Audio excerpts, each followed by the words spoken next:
नमस्कार दोस्तों, स्वागत है आपका अपने YouTube चैनल अपनी पाठशाला पर। दोस्तों, जैसा कि आपको मालूम है कि CGL और CHSL के एग्ज़ाम्स के डेट घोषित कर दिए गए हैं। CHSL का एग्ज़ामिनेशन 4 अगस्त से कमेंस होने जा रहा है और CGL का आई थिंक 13 अगस्त से एग्ज़ामिनेशन कंडक्ट होने जा रहा है।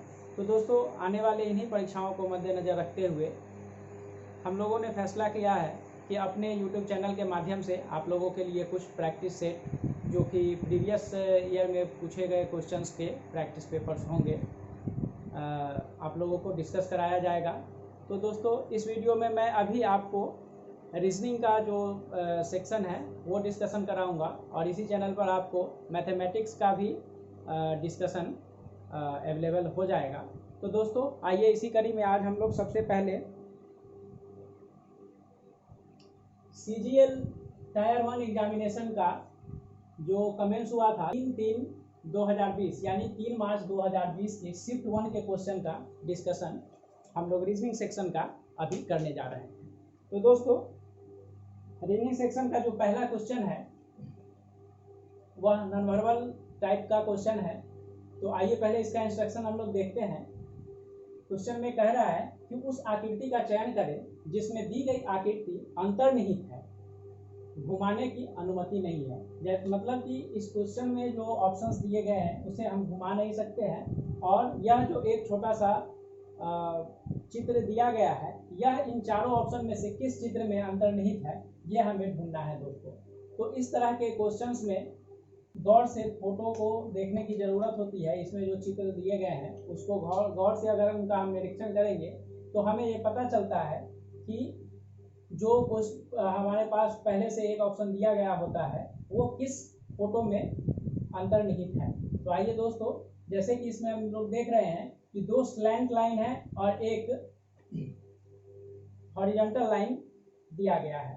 तो दोस्तों, जैसे अगर हम जो ऑप्शन 1 में जो फोटो दिया गया है उसमें अगर हम लोग देखेंगे तो यहाँ दोस्तों केवल आड़ी और तिरछी लाइनें दी गई हैं और स्लैंट लाइनें भी हैं लेकिन वो किनारे में हैं। और इन स्लैंट लाइनों में अगर हम देखेंगे तो ये स्लैंट लाइन तो है लेकिन इसमें एक जो सीधी लाइन होनी चाहिए हॉरिजॉन्टल वो नहीं है। तो दोस्तों, ये हमारा ऑप्शन नहीं होगा।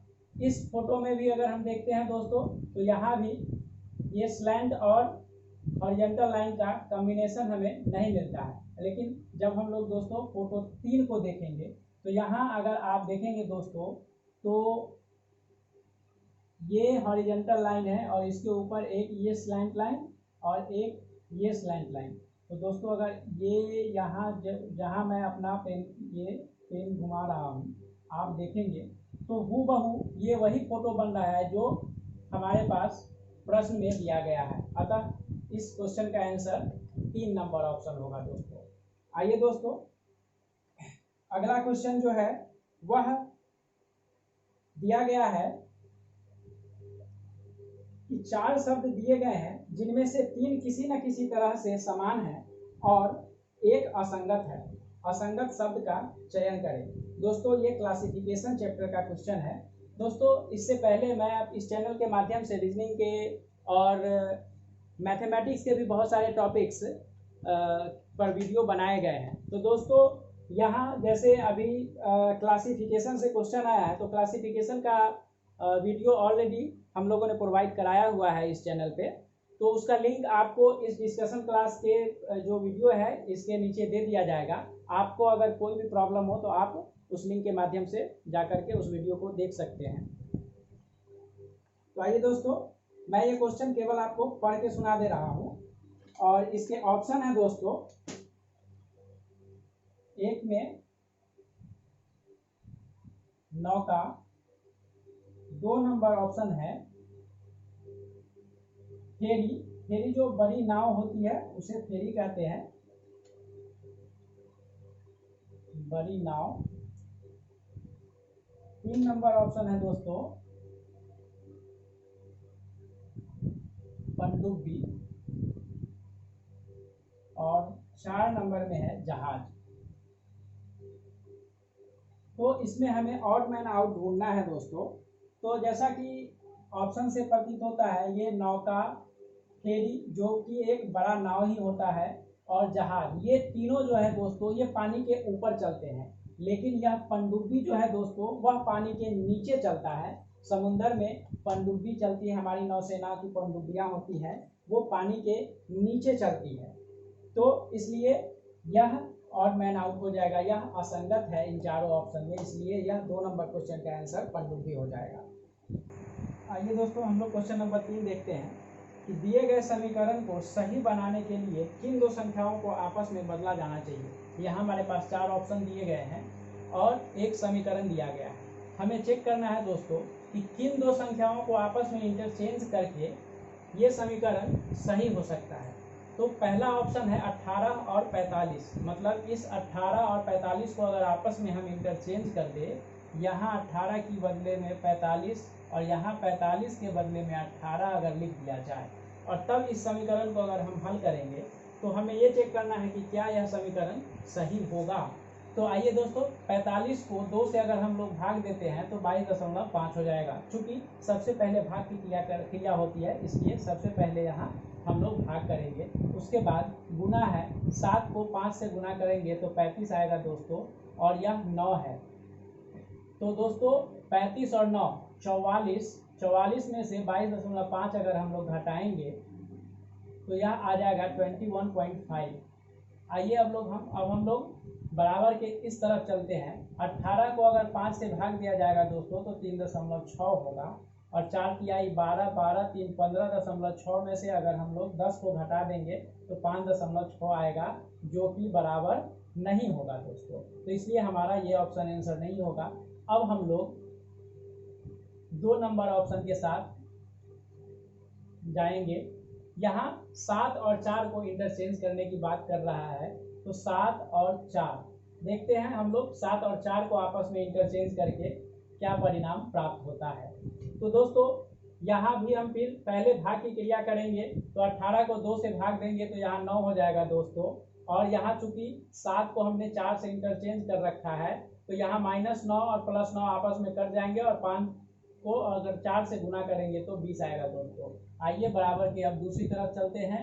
यहाँ दोस्तों पहले हम भाग की क्रिया करेंगे, 45 को 5 से भाग देंगे तो 9 होगा, और यहाँ चूंकि 4 को हमने इंटरचेंज कर रखा है 7 से, तो 7 किया 21 और 9 30 हो जाएगा दोस्तों, और 30 में से 10 जाएगा तो 20 हो जाएगा, और यहाँ बराबर का चिन्ह है, तो ये दोनों आपस में बराबर हो गया। इसका मतलब ऑप्शन नंबर 2 हमारा आंसर होगा। तो इस तरह से क्वेश्चन नंबर 3 हमारा हल हो गया दोस्तों। आइए अब हम लोग अगले क्वेश्चन की तरफ चलते हैं। अगले क्वेश्चन में जो 4 नंबर क्वेश्चन है, इसका इंस्ट्रक्शन दी गई आकृति में कितने आयत हैं। यहाँ एक फोटो दे दिया गया है दोस्तों, और इसमें इस आकृति में हमें ढूंढना है, गिनना है, क्या चीज़ गिनना है कि कितने आयत है, इसमें कितने रेक्टेंगल होंगे वो गिनना है दोस्तों। तो दोस्तों जैसा कि मैं पहले आपको बताया हूँ कि इस चैनल पे ही आपको रीजनिंग के लगभग सेक्शंस के और मैथ के भी बहुत सारे सेक्शन के वीडियो दे दिए गए हैं, जिसमें से एक यह काउंटिंग फिगर्स भी आपको ऑलरेडी प्रोवाइड कराया हुआ है हमारे इस चैनल पे वीडियो के माध्यम से, और उसका लिंक आपको इस डिस्कशन वीडियो के नीचे मिल जाएगा डिस्क्रिप्शन में, आप वहां से जाकर के इसे देख सकते हैं। तो दोस्तों इसके लिए जो फॉर्मूला है वह है कि जैसे इसमें जितने भी पार्ट्स बन रहे हैं हम उसको नंबर कर लेंगे, 1 2 3 4 5 6, यहाँ 1 2 3। और अब करना कुछ नहीं है दोस्तों, ये जो नंबर्स हैं इन्हें हम ऐड कर लेंगे, 3 + 2 + 1, 3 2 5 and 1।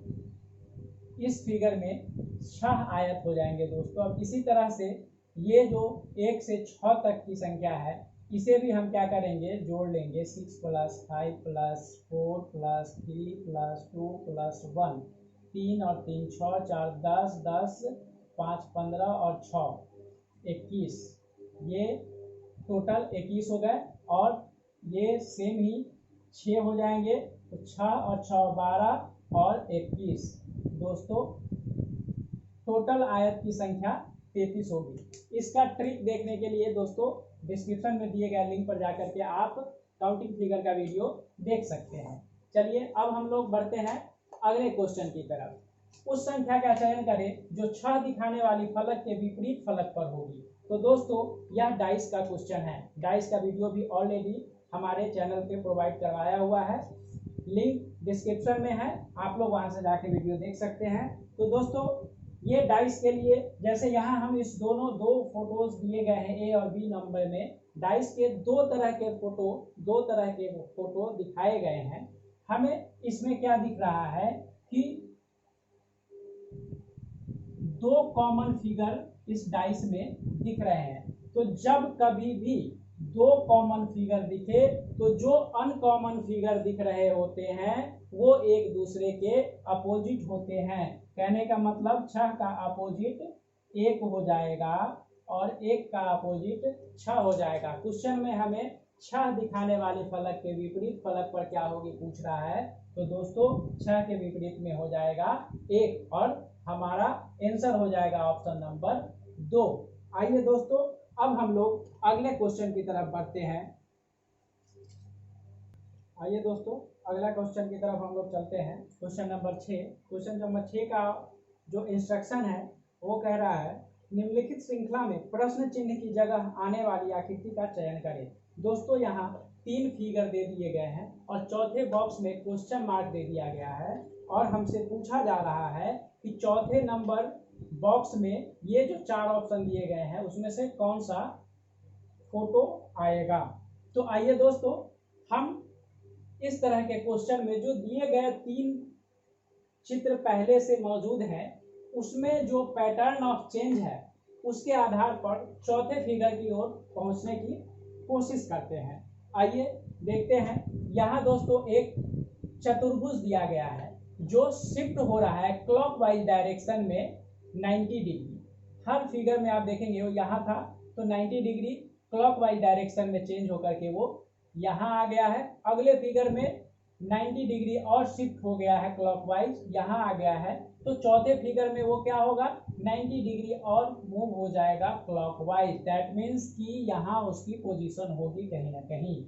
और दोस्तों क्या है कि यह एक बार ब्लैंक है, अगली बार शेडेड है, फिर ब्लैंक है तो अगली बार फिर शेडेड होगा। दैट मीन्स कि इस साइड में वह हमारा जो चतुर्भुज है वह होगा और वह भी शेडेड होगा। तो ऑप्शन में दोस्तों 4 नंबर में यहाँ पे नहीं है, ये 3 नंबर में भी चतुर्भुज यहाँ पे नहीं है। तो 1 और 2 में से कोई हमारा आंसर होगा। चलिए अब एक दूसरे फोटो की तरफ चलते हैं। दूसरा हमें दिया गया है एक सर्किल जो कि शेडेड है, वह अगले फिगर में शिफ्ट हो रहा है एंटी क्लॉकवाइज 90 डिग्री। फिर अगले फोटो में वो 90 डिग्री मूव हो रहा है एंटी क्लॉकवाइज, मतलब घड़ी की सुई की दिशा जो होती है उसकी विपरीत दिशा में, है ना। इसे हिंदी में हम वामावर्त कहते हैं और अंग्रेजी में इसे एंटी क्लॉकवाइज कहते हैं। तो दोस्तों इसी तरह से यह अगले फोटो में क्या हो जाएगा, चौथे चित्र में क्या हो जाएगा 90 डिग्री और एंटी क्लॉकवाइज मूव होगा और उसकी स्थिति इस साइड में कहीं ना कहीं होगी।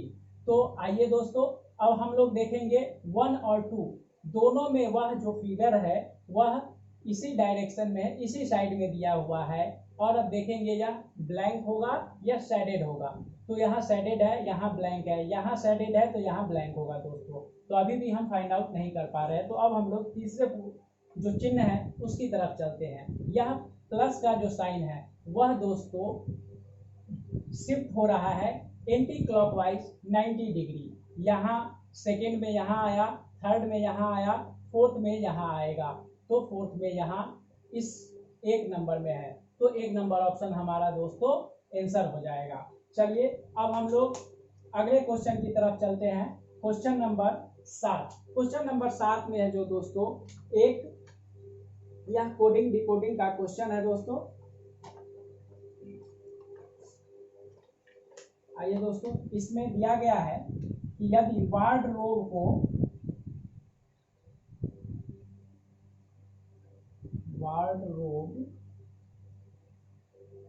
को लिखा जाता है Y X V Y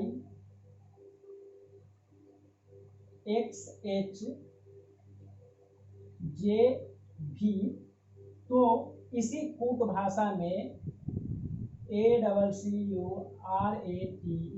accurate को क्या लिखा जाएगा। तो दोस्तों सबसे पहले इस तरह के क्वेश्चन में हम क्या पैटर्न है यह ढूंढने का कोशिश करेंगे, जो पैटर्न हमें दिया हुआ होता है और उसके सहारे जो हमें ढूंढना होता है वहां तक पहुंचने की कोशिश करते हैं हम लोग। तो आइए दोस्तों देखते हैं वाई नंबर जो है दोस्तों यह 23 नंबर लेटर है और इसको जो लिखा गया कूट भाषा में वह ये W23 नंबर है और इसे लिख गया y में लिखा गया है 25। दैट मीन्स कि इसमें +2 किया गया है दोस्तों। अब हम लोग देखते हैं ए को एक नंबर को यहाँ लिख दिया गया है 24 नंबर, इसका मतलब है यह पीछे की तरफ जा रहा है तो -3। फिर R है 18, यहाँ 22 +4, यहाँ 5 है, 4 है D नंबर और Y है 25 नंबर -5 +6, 8 6 14 24, 18 और 6 24।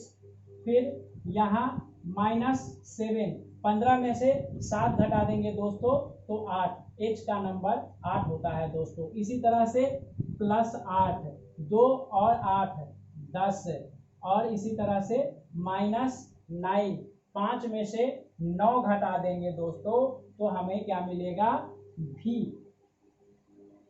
22 नंबर का लेटर। 22 और 4 26 और ये 5 है तो 5 और 4 9 घटा देंगे तो हम 22 पे पहुंच जाएंगे। तो आइए दोस्तों इसी कूट में हम इसको कूटबद्ध करने का जो हमारे पास दिया गया वर्ड है एक्यूरेट उसको कूटबद्ध करते हैं।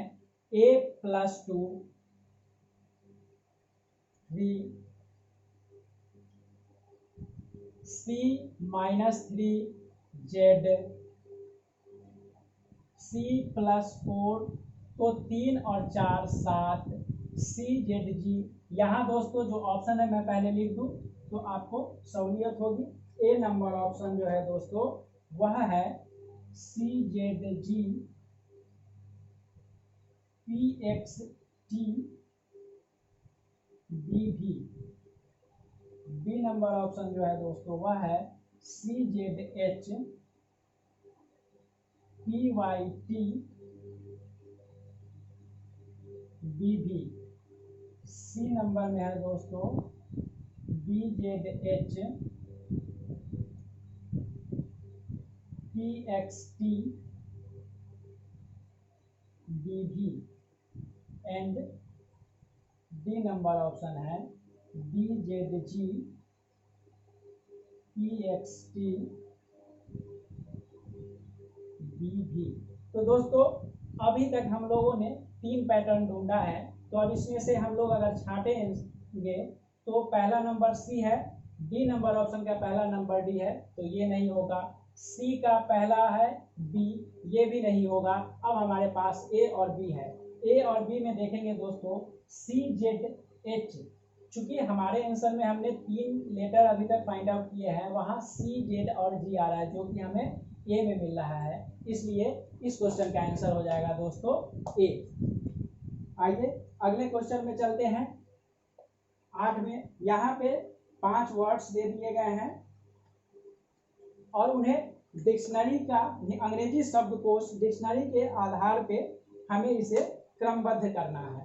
दोस्तों यहाँ पे एक नंबर जो वह शब्द है वह है RIGHTLY राइटली। 2 नंबर में है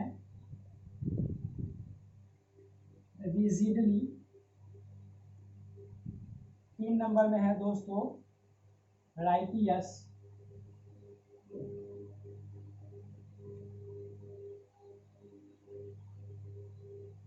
4 नंबर ऑप्शन है रिगॉर। 5 नंबर है राइट्स। तो दोस्तों अब हम लोग इसको अंग्रेजी के डिक्शनरी जो है उसके हिसाब से क्रमबद्ध करने की कोशिश करेंगे। देखिए RIG सब में है। उसके बाद है H, यहाँ I, यहाँ H, यहाँ H, 5 नंबर, 3 नंबर और 1 नंबर में H है। तो अब उस H के बाद कौन सा नंबर है? GHT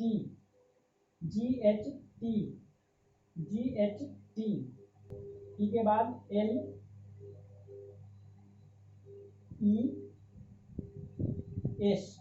तो दोस्तों सबसे पहले 3 नंबर आ जाएगा, उसके बाद 1 नंबर आ जाएगा, उसके बाद 5 नंबर आ जाएगा दोस्तों RIGO।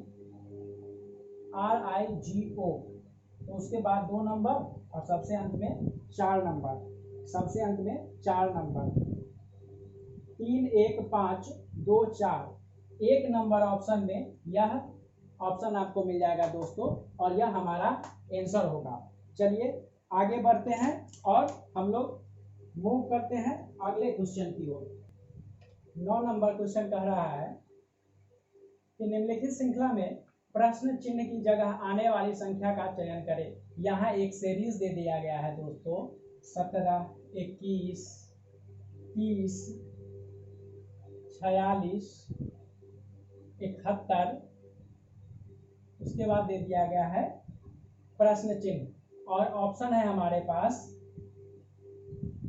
101, 2 नंबर में है 107, 3 नंबर में है दोस्तों 96 एंड 4 नंबर में है 105। अब ये 107 है दोस्तों। अब हम लोगों को इस सीरीज में जो पैटर्न है उसके आधार पर प्रश्न चिन्ह के स्थान पर कौन सा नंबर आएगा, वह कौन सी संख्या आएगी, यह हमें इन 4 ऑप्शंस में से ढूंढ करके निकालना है दोस्तों। तो आइए हम लोग देखते हैं कि इस सीरीज में हो क्या रहा है। यहाँ देखिए दोस्तों 17 है, और अगर हम लोग देखेंगे तो 17 + 4 21, 21 + 9 30, 30 + 16 46, 46 + 25 71। तो दोस्तों अगर आप ध्यान से देखेंगे तो यह जो संख्या है 2 का स्क्वायर, यह 3 का स्क्वायर, यह 4 का स्क्वायर, यह 5 का स्क्वायर, तो अगला जो हो जाएगा 6 का स्क्वायर। कहने का मतलब इसमें अगर हम 36 जोड़ देंगे दोस्तों तो हम अपने आंसर के पास पहुंच जाएंगे। तो 6 और 1 7 हो जाएगा, और 7 और 3 10 हो जाएगा, 107। 2 नंबर ऑप्शन हमारा आंसर हो जाएगा दोस्तों। चलिए आइए अब हम लोग अगले क्वेश्चन को देखते हैं। 10 नंबर क्वेश्चन। 10 नंबर क्वेश्चन कहता है कि 4 अक्षर समूह दिए गए हैं जिनमें से 3 किसी न किसी तरह से समान है और 1 असंगत है। असंगत अक्षर समूह का चयन करें। असंगत मतलब क्लासिफिकेशन का वीडियो ऑलरेडी प्रोवाइड कराया जा चुका है आप लोगों को इस चैनल पे, तो आप, और इसका लिंक भी आपको डिस्क्रिप्शन में मिल जाएगा। आप चाहें तो वहां से जा करके इस चैप्टर के वीडियो को देखें ताकि ये चीज़ें आपको अच्छे से समझ में आ जाए। देखिए दोस्तों FVKO 2 नंबर ऑप्शन है, BYGT 3 नंबर ऑप्शन है, NMSH 4 नंबर ऑप्शन है दोस्तों, DWIR। तो दोस्तों यहाँ हमें एक जो असंगत है, जो ऑड मैन आउट है, उसे हमें ढूंढ कर निकालना है दोस्तों। तो आइए इसमें हम लोग पैटर्न ढूंढने की कोशिश करते हैं दोस्तों। तो यहाँ देखिए दोस्तों BY और GH दिया गया है 2 नंबर में। तो B और Y, B का अपोजिट होता है दोस्तों Y। हमने आपको पढ़ाया है उपबाइलव, P के मैंने CXDW, शर्ट G, क्यूज जा। यह जो दोस्तों आपको ये जो शॉर्टकट ट्रिक है दोस्तों, यह हमारे जो क्लासिफिकेशन का वीडियो है, एनालॉजी का वीडियो है, वहाँ ये ट्रिक आपको मिल जाएगा। वहाँ से आप आसानी से कैसे एक दूसरे अल्फ़ाबेट का अपोजिट याद रखना है वो ट्रिक मिल जाएगा और आप उसे एक बार अच्छे से देख लेंगे तो दोस्तों इस तरह के क्वेश्चंस को करने में, सॉल्व करने में आपको परेशानी नहीं होगी। तो दोस्तों आइए हम लोग क्वेश्चन पे आते हैं। B Y and G T, B Y का अपोजिट, जी टी का अपोजिट, एन एम का अपोजिट, एस एच का अपोजिट, डी डब्ल्यू का अपोजिट, आई आर का अपोजिट, एफ भी का अपोजिट नहीं होता है दोस्तों, एफ यू का अपोजिट होता है और के ओ का अपोजिट नहीं होता है दोस्तों, के पी का अपोजिट होता है। तो इस तरह से दोस्तों यह एक दूसरे का अपोजिट आपस में नहीं है, बाद बाकी तीनों ऑप्शन में दो दो अपोजिट पेयर्स को दिए गए हैं, इसलिए एक जो है वह यहाँ असंगत हो जाएगा और यही हमारा आंसर होगा दोस्तों। आइए चलते हैं अगले क्वेश्चन की ओर। यहाँ क्वेश्चन दिया गया है उस विकल्प का चयन करें जिसमें दो का आपस में वही संबंध है जो नीचे दिए गए एक शब्द युग्म के शब्दों के बीच है। जिस तरह से घड़ी संबंधित है समय से, उसी तरह एम मीटर संबंधित है करंट से। चूंकि घड़ी से जैसे हम समय को मापते हैं, एम मीटर से करंट को मापा जाता है दोस्तों। बाद बाकी जो ऑप्शंस दिए गए हैं उसमें जो जोड़ी दिए गए हैं वो सही नहीं है दोस्तों। टेसियोमीटर से एक्चुअली तनाव मापा जाता है और एनीमोमीटर से हवा की गति को मापा जाता है दोस्तों। और तराजू और मापक यह दोनों मापक यंत्र है दोस्तों आपस में, तो ये तीनों आपस में संगत नहीं है, लेकिन यह जो पैटर्न दिया गया है उस पर फिट बैठता है एक नंबर, इसलिए यह एक नंबर ऑप्शन हमारा आंसर होगा। चलिए अगले क्वेश्चन की तरफ चलते हैं। 12 नंबर क्वेश्चन। 12 नंबर क्वेश्चन दोस्तों ये सैलोगिज्म का क्वेश्चन है। तो इसमें कथन दिए गए हैं। सैलोगिज्म पे अभी हम लोग वीडियो नहीं प्रोवाइड करवा पाए हैं दोस्तों, लेकिन बहुत जल्द सैलोगिज्म के ऊपर भी वीडियो हम लोग अपने चैनल पे प्रोवाइड कराएंगे दोस्तों। आप उसे देखें और फिर ये जो सैलोगिज्म है उसका कंसेप्ट आपको समझ में आ जाएगा दोस्तों। आइए देखते हैं। यहाँ दो कथन दिए गए हैं, दो सम का केस दिया गया है, कुछ का केस दिया गया है। तो दोस्तों कुछ और कुछ का कोई भी डेरिवेशन नहीं होता है। इस तरह के स्टेटमेंट के केवल कन्वर्जन होते हैं। यह कन्वर्जन और डेरिवेशन क्या होता है दोस्तों, इसे जानने के लिए आपको सैलोगिज्म पर आधारित जो हमारा वीडियो प्रोवाइड कराया जाएगा आप उसे देखें तो ये आपको अच्छे से समझ में आ जाएगा दोस्तों। तो यहाँ क्या है कि केवल इनके जो निष्कर्ष निकलेंगे, निष्कर्ष जो निकलेंगे दोस्तों वह दो होंगे। जैसे क्या होगा, केवल इनका कन्वर्जन पॉसिबल है तो इसका हो जाएगा एक निष्कर्ष, कुछ हाथी जानवर है, एक नंबर। दूसरा हो जाएगा दोस्तों कुछ बाघ हाथी है। आइए अब हम लोग आंसर देखते हैं। तो आंसर में जो दो निष्कर्ष दिए गए हैं दोस्तों वह है कुछ जानवर, कुछ जानवर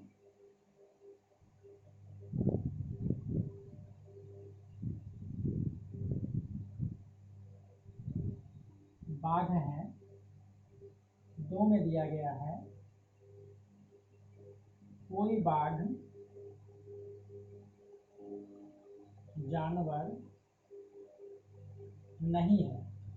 और जो ऑप्शन है दोस्तों वह एक नंबर कहता है कि न तो एक न ही दो, न तो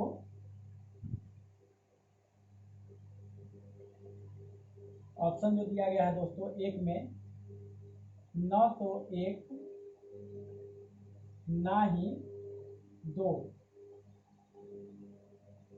दो नंबर में दिया गया है दोस्तों केवल दो अनुसरण करता है, केवल दो। 3 नंबर में दिया गया है दोस्तों केवल एक, केवल एक। 4 नंबर में दोस्तों दिया गया है या तो एक नहीं तो 2।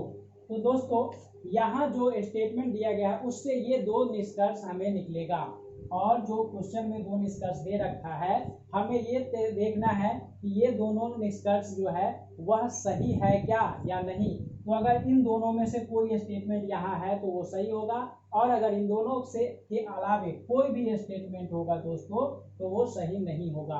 तो यहाँ देखिए दोस्तों, कुछ हाथी जानवर है, कुछ बाघ हाथी है, नीचे कुछ जानवर बाघ है, जो कि ऊपर हमारे निष्कर्ष में नहीं आया है, इसलिए ये गलत हो जाएगा दोस्तों। और कोई बाघ जानवर नहीं है, यह भी गलत हो जाएगा दोस्तों। तो अब हमारा आंसर क्या होगा दोस्तों, आप कहेंगे कि आंसर होना चाहिए 1, न तो 1 न ही 2, लेकिन यह गलत हो जाएगा दोस्तों, और ये दोनों तो गलत है ही। यहाँ आंसर होगा 4। आंसर 4 इसलिए होगा कि जब कभी भी सैलोगिज्म का जो प्रश्न आप कर रहे हो, तो यदि कोई भी निष्कर्ष सही नहीं है और 2 गलत जो निष्कर्ष दिए गए हो और एक पॉजिटिव हो और दूसरा नेगेटिव हो, तो दोस्तों ऑप्शन आप बिना कुछ सोचे समझे या तो 1 नहीं तो 2, या अंग्रेजी में आइदर 1 और 2, ये ऑप्शन आपको जहां भी दिखे वह ऑप्शन मार दीजिए, वही आपका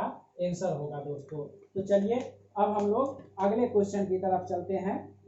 क्वेश्चन नंबर 13, इसमें जो इंस्ट्रक्शन दिए गए हैं दोस्तों वो है, उस विकल्प का चयन करें जिसका तीसरी संख्या से वही संबंध है, तीसरी संख्या से वही संबंध है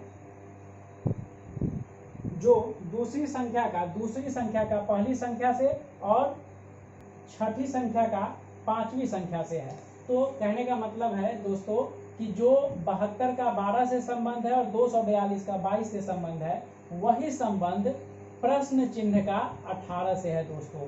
तो इन दोनों में क्या संबंध है वो हमें फाइंड आउट करना है दोस्तों। तो दोस्तों यहाँ हम देख रहे हैं कि 12 है, 12 का वर्ग होता है दोस्तों 144।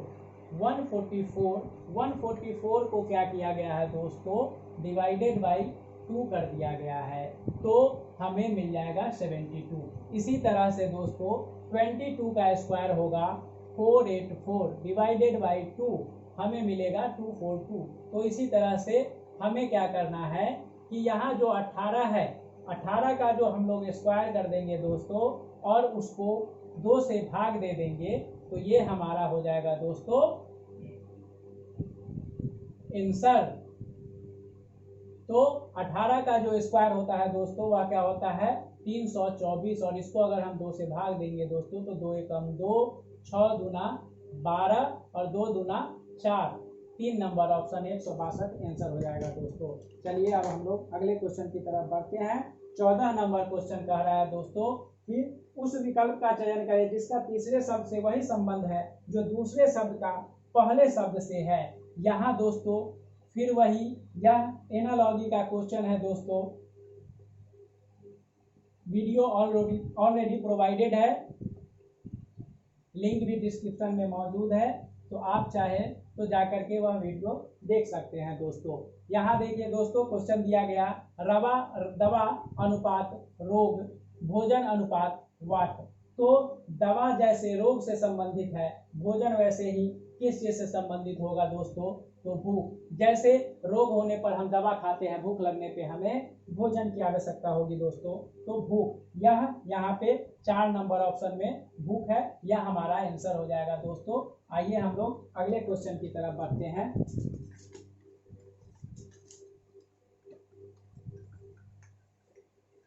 क्वेश्चन नंबर 15 मिरर इमेज से क्वेश्चन है। क्वेश्चन में कह रहा है कि दर्पण को दाईं ओर रखे जाने पर दी गई आकृति की सही दर्पण छवि कौन सी होगी दोस्तों। तो यहाँ पे सबसे पहले हम लोग लिखते हैं कि जो वर्ड दिया गया है RST2PK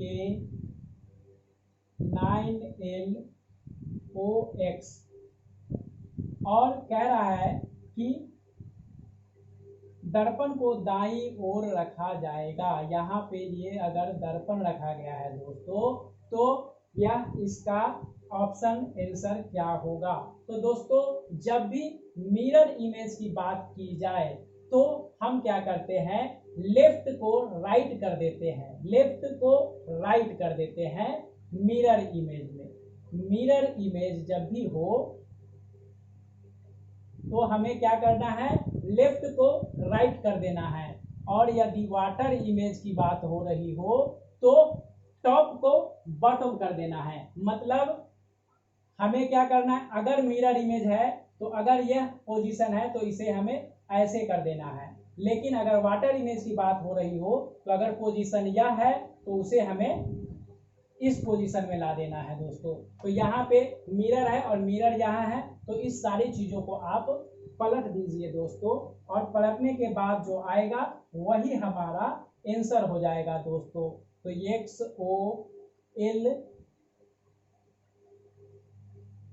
हो जाएगा दोस्तों, फिर क्या हो जाएगा दोस्तों, 9 हो जाएगा दोस्तों, फिर क्या हो जाएगा दोस्तों, K हो जाएगा दोस्तों, फिर क्या हो जाएगा दोस्तों, P हो जाएगा दोस्तों। और इस तरह से अगर हम आगे बढ़ेंगे दोस्तों तो XOL 9KP, फिर 2 है दोस्तों, तो 2 जो है वह कुछ इस तरह से हो जाएगा दोस्तों। फिर T है, फिर S है दोस्तों, तो वो इस तरह से कुछ हो जाएगा, और R जो है दोस्तों वह हो जाएगा इस तरह से। और यह अब जिस ऑप्शन में होगा वह हमारा आंसर होगा दोस्तों। यहाँ पे यह फिगर जो है दोस्तों वह 4 नंबर में दिख रहा है, और 4 नंबर ऑप्शन हमारा आंसर हो जाएगा दोस्तों। आइए दोस्तों, इस तरह के क्वेश्चन को हल करने से पहले हमें क्या करना चाहिए दोस्तों कि इसको एक छोटे छोटे टुकड़ों में तोड़ लेना चाहिए, ताकि ये सीरीज बनाने में हमें आसान हो दोस्तों। तो आइए दोस्तों, हम लोग पहले ऑप्शन 1 का चेक करते हैं कि यहाँ है K, दूसरे में L है, तो K L L M M L K M K M M M M यहाँ पर 3 बार आ जाएगा दोस्तों, तो इसलिए हमारा ये जो ऑप्शन है ये आंसर नहीं होगा। अब हम लोग ऑप्शन 2 को सेट करके देखते हैं। तो यहाँ दोस्तों K K L M M L L M K, फिर डबल हो जाएगा रिपीटेशन K का, फिर M M, फिर K, फिर L L, अब L का रिपीटेशन, K का रिपीटेशन, फिर L, और फिर M का रिपीटेशन। तो इसका मतलब दोस्तों 2 नंबर ऑप्शन हमारा आंसर होगा दोस्तों। चलिए आगे के क्वेश्चंस को देखते हैं दोस्तों। अगला क्वेश्चन है दोस्तों क्वेश्चन नंबर 17। यहाँ है, दिए गए पैटर्न का ध्यानपूर्वक अध्ययन करें और उस संख्या का चयन करें जो प्रश्न चिन्ह की जगह आ सकता है। यहाँ दोस्तों एक बॉक्स दे दिया गया है, एक टेबल है, और उस टेबल में एक सीरीज दिया गया है, टेबुलर सीरीज है ये, इसे हमें पूरा करना है दोस्तों। यहाँ दे दिया गया 6, यहाँ है 40, और यहाँ एक 21 525 14 क्वेश्चन मार्क एंड 7। ऑप्शन है दोस्तों इसका, 1 नंबर ऑप्शन है 98, 2 नंबर ऑप्शन है 91, 3 नंबर ऑप्शन है दोस्तों 78, और 4 नंबर ऑप्शन है 84। तो आइए दोस्तों हम लोग देखते हैं कि यहाँ कौन सा पैटर्न है और क्या हमारा आंसर होना चाहिए। तो दोस्तों अगर पहले जो बॉक्स है इसमें जो पहले 3 बॉक्स को हम देखेंगे तो उसमें क्या देखते हैं दोस्तों कि बीच में 40 है, ऊपर 6 और नीचे 8 है। तो यदि दोस्तों हम 6 और 8 को गुना कर दिए तो क्या हमें प्राप्त होगा दोस्तों, 8 छक 48 48, और यह नीचे वाला संख्या अगर हम इसमें से माइनस कर देंगे तो हमें 40 प्राप्त होगा, और यही बीच में है।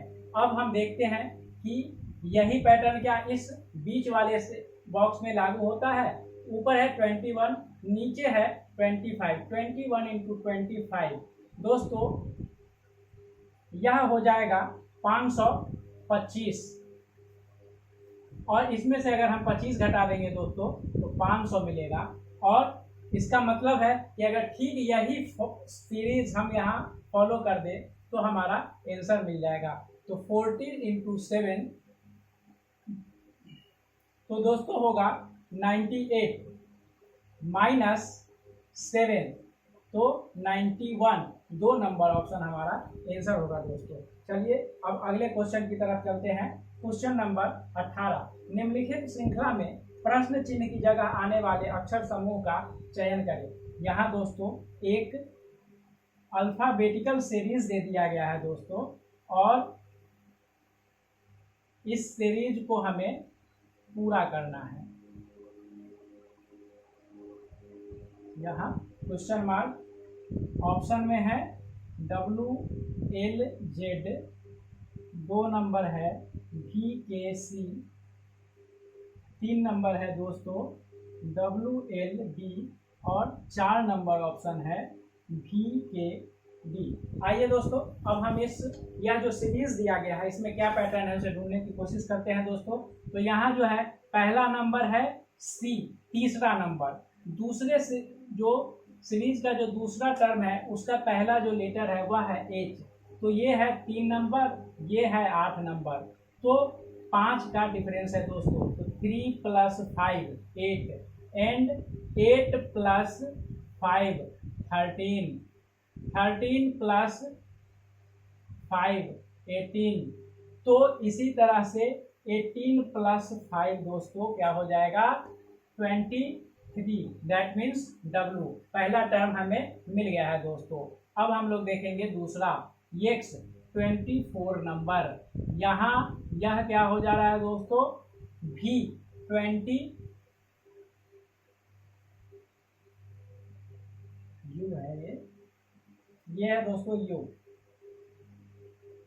तो यहाँ 24, यहाँ 21, मतलब -3 हो रहा है दोस्तों। ठीक इसी तरह 21 में -3 कर देंगे दोस्तों 18, 18 में 3 घटा देंगे दोस्तों 15, 15 में अगर हम -3 करेंगे दोस्तों तो 12, 12 नंबर क्या होता है L का होता है, तो WL, WL, WL, 2 नंबर और 4 नंबर ऐसे ही एलिमिनेट हो गया।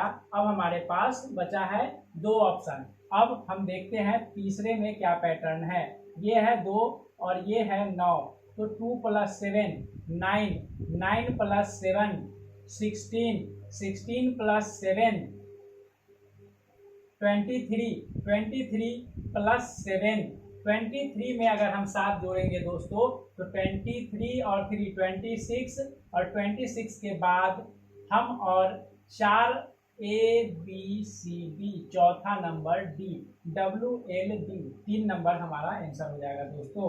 आइए अब हम लोग देखते हैं 19 नंबर क्वेश्चन। अगला क्वेश्चन है कि उस विकल्प का चयन करें जिसमें संख्याओं का आपस में वही संबंध है जो नीचे दिए गए समुच्चय की संख्याओं के बीच है। यह दोस्तों क्लासिफिकेशन का ही एक टाइप है, तो क्लासिफिकेशन का वीडियो ऑलरेडी प्रोवाइडेड है दोस्तों, लिंक जो है डिस्क्रिप्शन में है, आप वहां से उस वीडियो को देख सकते हैं।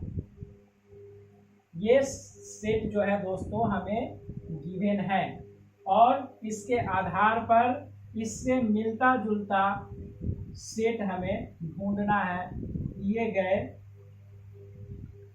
ऑप्शंस में से। 577, 586, 598, 3 नंबर ऑप्शन है दोस्तों 313, 322, 340, 4 नंबर ऑप्शन है दोस्तों 419, 430, 448। अब देखिए दोस्तों यहाँ जो पहला सेट दिया गया है, सबसे पहले हम इसमें कोई रिलेशन फाइंड आउट करेंगे। तो देखिए दोस्तों यहाँ हम देख रहे हैं 3 संख्याओं का सेट दिया गया है जिसमें पहला अक्षर 2 2 2 बराबर है दोस्तों। अब मिडिल में जो अंक दिया गया है यह क्या है, 6 है +1 7 है +2 9 है, और लास्ट जो डिजिट है दोस्तों वह है 9 -1 -2। तो बीच वाले में +1 -1 +2, दूसरे वाले में -1 +1 बीच वाले में +1 +2, दूसरे लास्ट वाला डिजिट है उसमें -1 और -2 का पैटर्न चल रहा है दोस्तों। तो अब यहाँ देखिए ऑप्शन नंबर ए में पहला तीनों सेम है, दूसरे में हम लोग देखेंगे वह फॉलो हो रहा है या नहीं। +1 +2 तो यहाँ 3 होना चाहिए, 2 है दोस्तों, ये नहीं होगा। दूसरा ऑप्शन 5 5 5 तीनों दिया गया है, 7 +1 8 8 +2 10, यहाँ 9 है, ये भी नहीं होगा दोस्तों। तीसरे में देखेंगे 3 3 3 फर्स्ट डिजिट ठीक है, मिडिल जो डिजिट है वो देखेंगे +1 2 +2 4। अब तीसरा चेक करेंगे 3 -1 2 -2 0, तीसरा हमारा आंसर हो जाएगा दोस्तों। तो अब हम लोग अगले क्वेश्चन की तरफ चलते हैं दोस्तों। आइए दोस्तों अब हम लोग अगले क्वेश्चन को देखते हैं। अगला क्वेश्चन है 20 नंबर क्वेश्चन। इसका इंस्ट्रक्शन है, दिया गया वेन आरेख एक संगठन के कर्मचारियों को दर्शाता है, त्रिभुज अधिकारियों को दर्शाता है, वृत्त महिलाओं को दर्शाता है, आयत MBA किए हुए लोगों को दर्शाता है, और वर्ग तकनीकी कर्मचारियों को दिखाता है। और उसके बाद यह वेन डायग्राम दिया गया है दोस्तों। और क्वेश्चन में हमें पूछ रहा है कि संगठन में कितनी महिला अधिकारी हैं।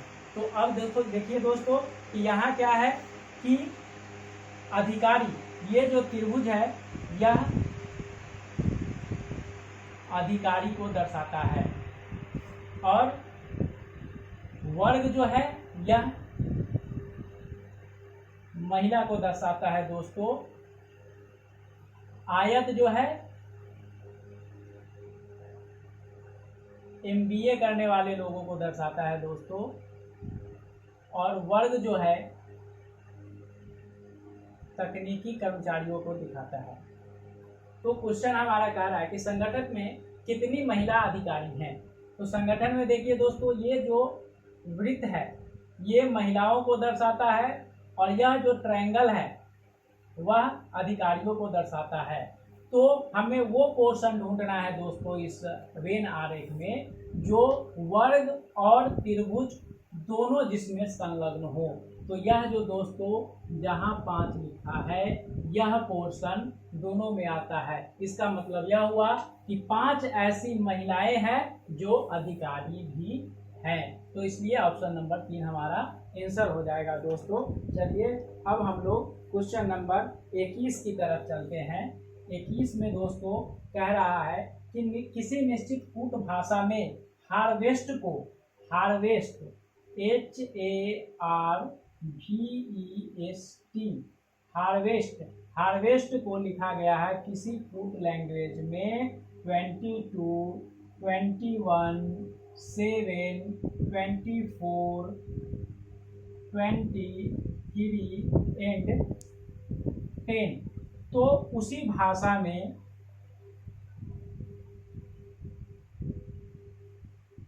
फार्मर को क्या लिखा जाएगा दोस्तों।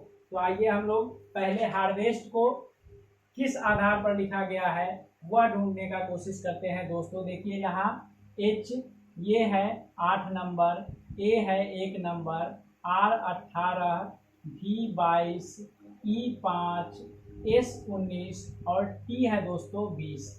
और यहाँ जो कूट दिया गया है वह डिजिट में दिया गया है। अगर इसको हम ध्यान से देखेंगे दोस्तों तो सबसे लास्ट जो लेटर है T वो है 20 नंबर। इसमें 2 जोड़ करके सबसे पहले स्थान पर लिख दिया गया दोस्तों। उसके बाद जो लेटर है S 19 नंबर, उसमें 2 जोड़ करके 21 दूसरे स्थान पर लिख दिया दोस्तों। तो इस तरह से ये जो है रिवर्स डायरेक्शन में जो अल्फाबेट्स के न्यूमेरिक वैल्यूज है उसमें 2 प्लस करके लिख दिया गया है। जैसे 5 को 7, 22 को 24, 18 को 20, 1 को 3 और 8 को 10। तो दोस्तों इसी आधार पर हम लोग फार्मर को कूटबद्ध कर देंगे।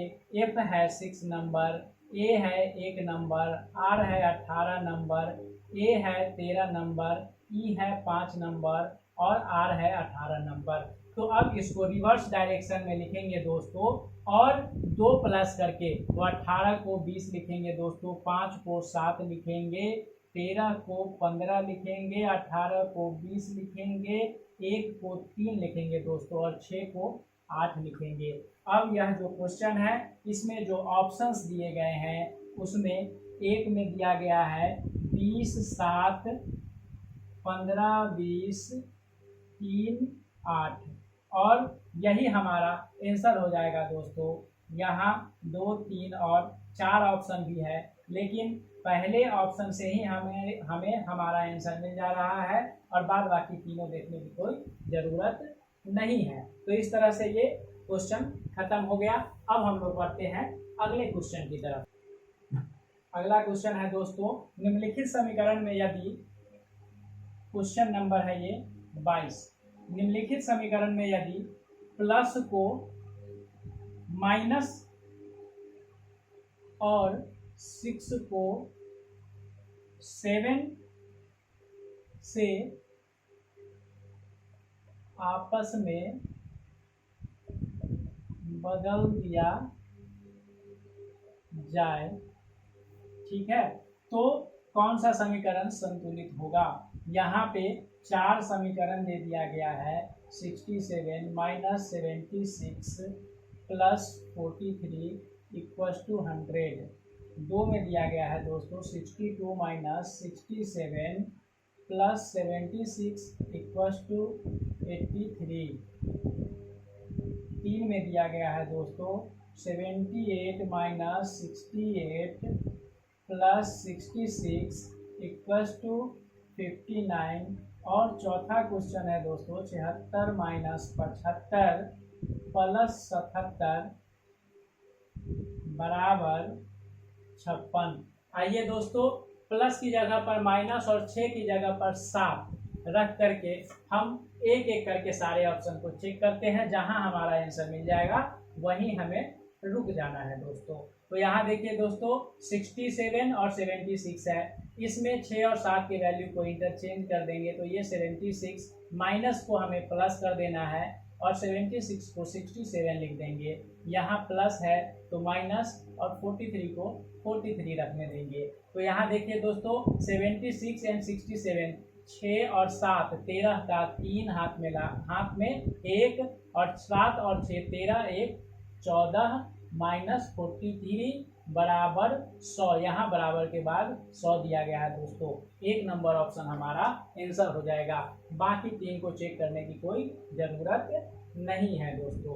आइए अब हम लोग आते हैं 23 नंबर क्वेश्चन पे। 23 नंबर क्वेश्चन जो है दोस्तों वह पेपर कटिंग और पेपर फोल्डिंग पे आधारित है।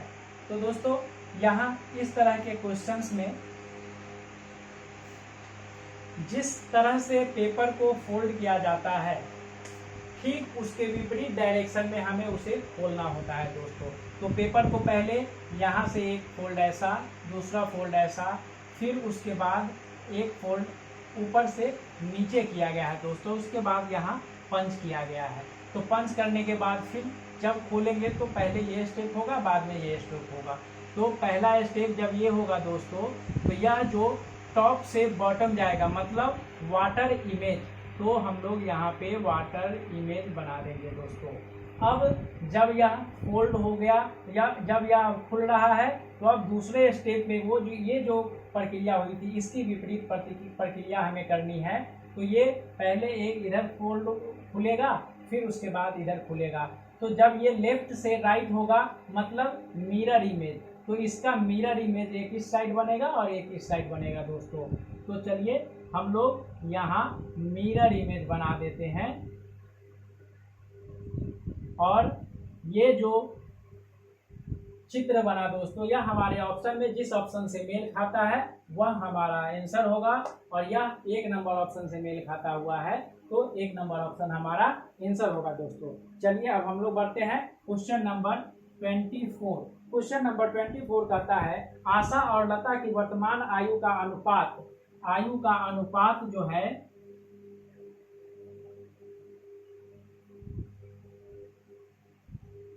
अनुपात जो है 5:6 है। यदि उनकी आयु में 6 वर्ष का अंतर है तो 5:6 है, तो इसको हम मान लेते हैं कि यह जो अनुपात है 5:6 है। तो अब कहता है कि इन दोनों की आयु में अगर 6 वर्ष का अंतर है, तो यदि एक का आयु 5 वर्ष, दूसरे का आयु 6 वर्ष है और दोनों के आयु में अंतर 6 वर्ष है दोस्तों, तो 6x minus 5x equal to 6, that is 6x equal to 6। अब x का वैल्यू 6 है हमारे पास, और चूंकि लता आशा अनुपात, यह जो अनुपात है आशा अनुपात लता, आशा की आयु और लता की आयु का अनुपात है। अब कहता है क्वेश्चन कि यदि उनकी आयु में 6 साल का अंतर है तो 5 साल बाद लता की आयु हमें 5 साल के बाद निकालनी है दोस्तों। तो x का वैल्यू हमें मिल गया, लता का आयु 6x है तो 6 × 6 दैट इज 36। वर्तमान उम्र लता की 36 वर्ष है, तो 5 वर्ष के बाद उसका उम्र क्या हो जाएगा दोस्तों 41। अब 41 नंबर जो है यह 3 नंबर ऑप्शन में है दोस्तों, और यही हमारा आंसर हो जाएगा दोस्तों। चलिए अब हम अंतिम क्वेश्चन करते हैं इस चैप्टर का, इस सेट का, जो कि है ब्लड रिलेशन पे आधारित दोस्तों। ब्लड रिलेशन पे भी बहुत ही जल्द आप लोगों को वीडियो प्रोवाइड करवाया जाएगा इस चैनल के माध्यम से, तो उसे देखना मत भूलिए दोस्तों।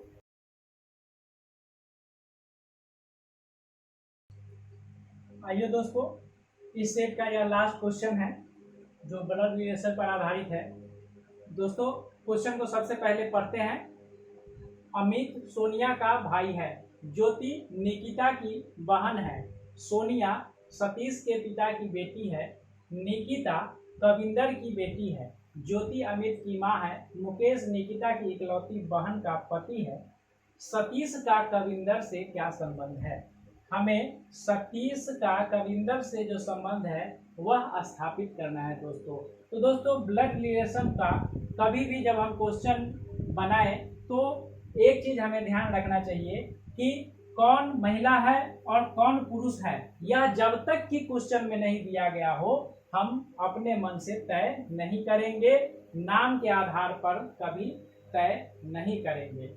और हमेशा इसमें हम जेनरेशन बनाने की कोशिश करेंगे, और जब हम जेनरेशन बनाते हुए इस क्वेश्चन का जो सबसे सटीक इंस्ट्रक्शन दिया गया है, जो लाइन हमें सबसे ज़्यादा सटीक दिखता है, सबसे पहले उसी स्टेटमेंट पे जो स्टेटमेंट सबसे ज़्यादा सटीक हो सबसे पहले हम उसे कंसीडर करेंगे।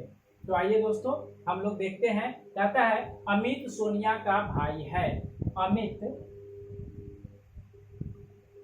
सोनिया का भाई है, दोनों का जनरेशन सेम होगा। सोनिया का भाई है मतलब अमित पुरुष है, तो पुरुष है, इसके लिए हम लोग यहाँ पे प्लस का साइन लगा देंगे।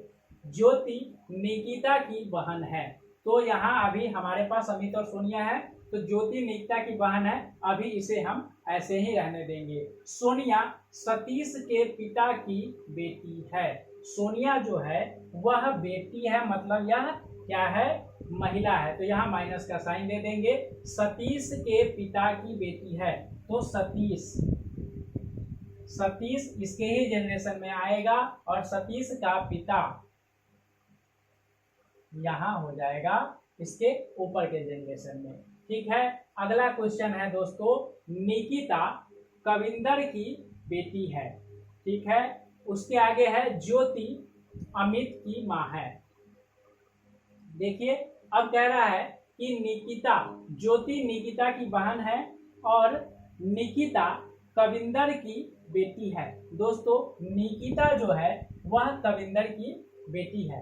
आगे हम लोग देखते हैं, मुकेश निकिता की इकलौती बहन का पति है और सोनिया सतीश के पिता की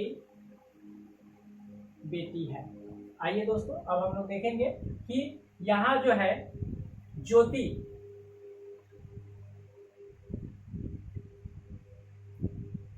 जो है, एक इंफॉर्मेशन हमें यहाँ मिल रहा है कि ज्योति अमित की माँ है। अमित की माँ है ज्योति, तो ज्योति महिला है, अमित की माँ है, अमित के ऊपर वाले जनरेशन से बिलोंग करती है। अब ज्योति से निकिता का रिलेशन दोस्तों यहाँ दिया गया है। अब इस स्टेटमेंट को हम लोग यूज में लेंगे, ज्योति निकिता की बहन है, तो यहाँ इस जनरेशन में निकिता आ जाएगा। ठीक है, अब निकिता कविंदर की बेटी है, तो निकिता का जेंडर यहाँ फाइनल हो गया। यह बेटी है, किसकी बेटी है? कविंदर की, तो कविंदर इसके ऊपर वाले जनरेशन में चला जाएगा। कविंदर की बेटी है। अब कविंदर से फाइंड आउट हो गया ये। अब एक और स्टेटमेंट है, मुकेश निकिता की इकलौती बहन का पति है। निकिता की इकलौती बहन ज्योति का पति कौन है? मुकेश पति है, तो यह प्लस होगा, मेल होगा और इसी जनरेशन में होगा। ठीक है दोस्तों, तो अब हमें सतीश का कविंदर के साथ क्या रिलेशन है यह दिखाना है दोस्तों।